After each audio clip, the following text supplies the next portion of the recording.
Bonjour Delia. Bonjour On Julien. commence avec l'incontournable mi-temps du Super Bowl américain. C'était hier. Le chanteur portoricain Bad Bunny a battu un record d'audience. Il y avait quelques messages politiques à passer. Oui, Et une belle surprise aussi pour les Caribéens. exactement. C'est le premier artiste latino à se produire en solo pour le Super Bowl. Celui qui a remporté le Grammy du meilleur album de l'année 2025 nous a fait danser, vibrer pendant 13 minutes. Moi, littéralement, devant ma télé, j'avais envie de danser Ah avec. ouais? Même la nuit? Ben ouais, même la Dis donc. nuit. Moi je dors, désolé. Moi, je danse la salsa Vous avec êtes Bad super. Bunny. Il nous a interprété et enchaîné un medley de ses plus grands tubes, avec comme invité les stars Lady Gaga et Ricky Martin. Au niveau des chiffres, on est à plus de 135,4 millions de téléspectateurs qui ont regardé justement ce Super Bowl en Mais direct. c'est les gens qui vous regardent maintenant aussi, ça. Ah, hein. tout C'est ça l'audimat de France Bonjour à 24. tous. Il y a On beaucoup, hein. aime. C'est le show du Super Bowl le plus regardé de l'histoire. Bad Bunny finit sa prestation avec différents drapeaux pour célébrer la diversité des cultures.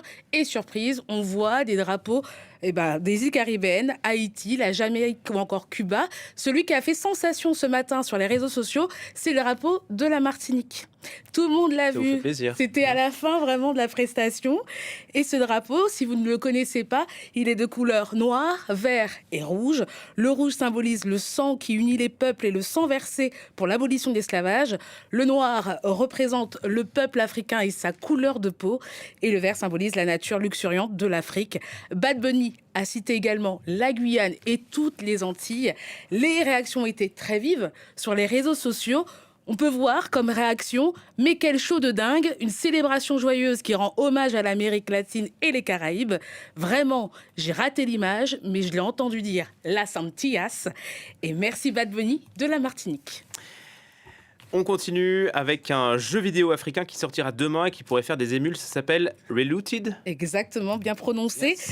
Ce jeu, c'est un jeu d'action, d'aventure développé par le studio sud-africain Nyamakop. Reluted est un jeu de plateforme. Une équipe de personnages est chargée de récupérer des biens culturels africains conservés dans des musées occidentaux.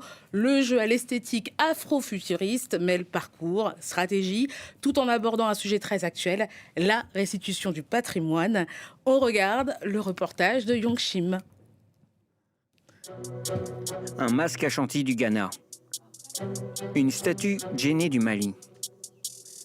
La couronne de Magdala d'Éthiopie. Des objets d'art africains toujours aux mains des musées occidentaux à la fin du XXIe siècle, malgré la signature d'un traité. Reluted propose de réparer cette injustice. Okay. What's this all about? Treaties were signed, promises made and broken. Is it stealing to take back what was stolen? Stolen? Who's stealing them? Us? Le personnage principal, Nomali, est accompagné d'équipiers africains, tous dotés de compétences particulières. Leur objectif, ramener 70 artefacts sur le continent. Aux manettes du jeu, le studio sud-africain Nyamakop, constitué d'une trentaine de développeurs avec un vrai message politique. En travaillant sur ce jeu, j'ai vraiment compris l'ampleur réelle du nombre d'objets culturels africains qui se trouvent vraiment dans des musées. Je pense que c'est une excellente invitation pour les gens à en apprendre davantage sur quelque chose dont ils ne sont pas conscients et qui a des conséquences très réelles dans notre monde d'aujourd'hui. Au menu des opérations, repérage, infiltration, extraction et évasion dans un temps limité. On aborde un sujet très important, celui de la restitution des biens culturels. Mais au final, on le fait de manière ludique. On voulait simplement imaginer à quoi pourrait ressembler l'Afrique dans le futur. J'aime trop le décor, la musique, surtout la musique. Une imagination très appréciée par cette créatrice de contenu basée à Abidjan. C'est vraiment intéressant de voir un jeu africain qui réunit le côté notre culture et le côté gameplay super efficace, up-tempo, où on ne s'ennuie pas en fait.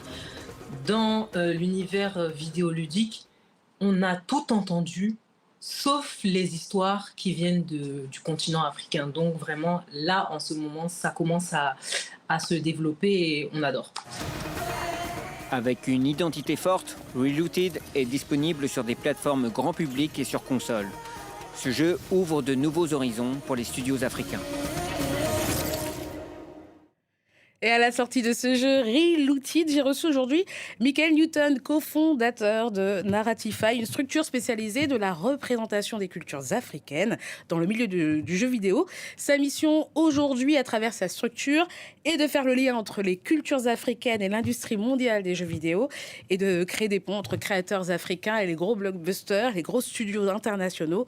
Pour Michael, le jeu Relooted est une vraie révolution. On regarde. Relooted, je pense que c'est que le début. Ah oui. Il va y avoir plein d'autres jeux, plein d'autres personnes qui vont se révéler au fur et à mesure.